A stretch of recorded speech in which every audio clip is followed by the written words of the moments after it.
So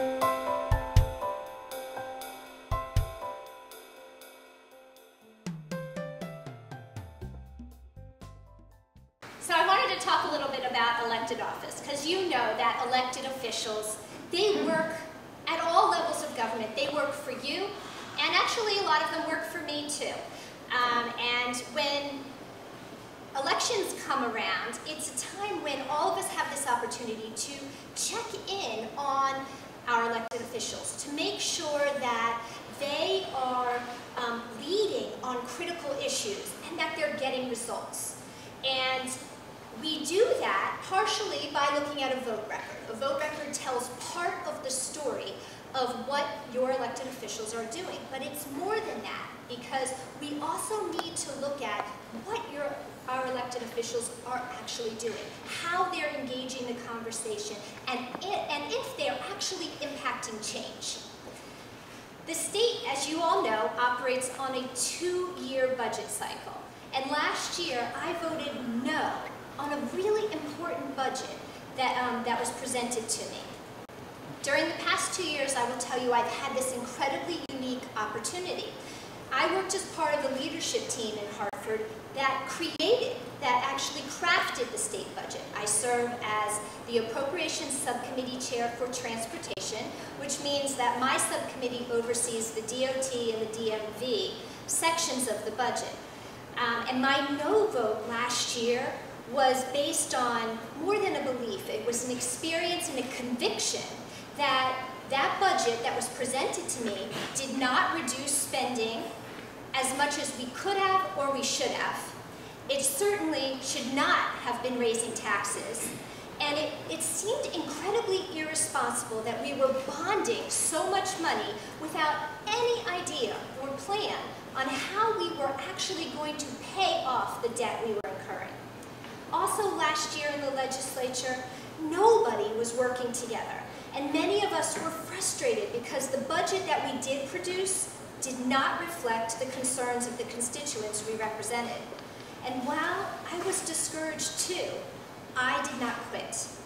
I stepped back, I regrouped with my colleagues, and we re-engaged the discussion. This year was the off year of the budget. That means it's the opportunity for us to make amendments to the package that we passed last year. It's our opportunity to fix the 2-year state budget. And while the end result of this year's package was far from perfect, the story and the way things played out was really very different. I rejoined with several moderate Democrats in the House and the Senate who were concerned about the same things as I was: the overspending, taxes, and excessive borrowing. Together, we worked to communicate our concerns to the President of the Senate and to the Speaker of the House. And the Connecticut Post highlighted our efforts on March 8th of this year by running a story on the front page that entitled "Moderate Democrats Revolt." And while that headline was popular in Fairfield County, it didn't win a popularity vote in Hartford.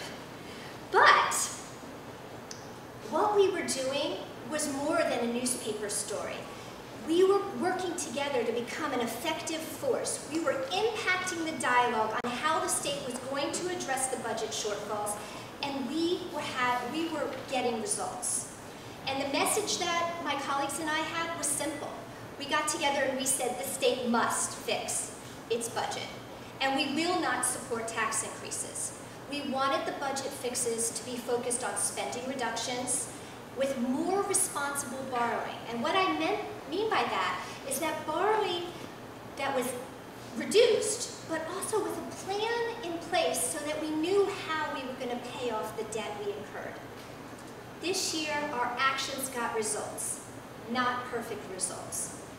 We made adjustments to the state budget without tax increases, by reducing spending, and most importantly, we were drilling down and identifying dedicated revenue to pay off the debt we will incur. It is a far, far from perfect package.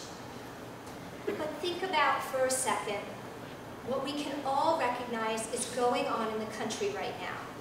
People are unemployed, they're underemployed, they're struggling to meet their household responsibilities. Really, we are in far, far from perfect times. Nearly a dozen other states are struggling to fill gargantuan budget deficits.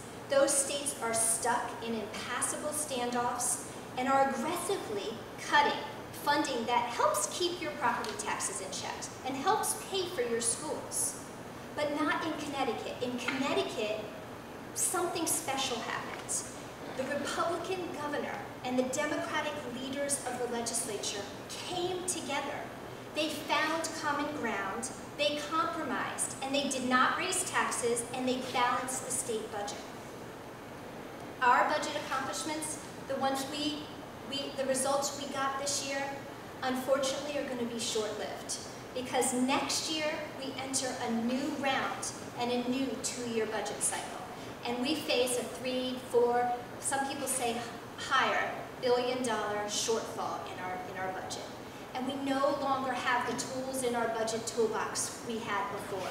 We can no longer count on federal stimulus money, or a rainy day fund, or bonding to fill our gaps.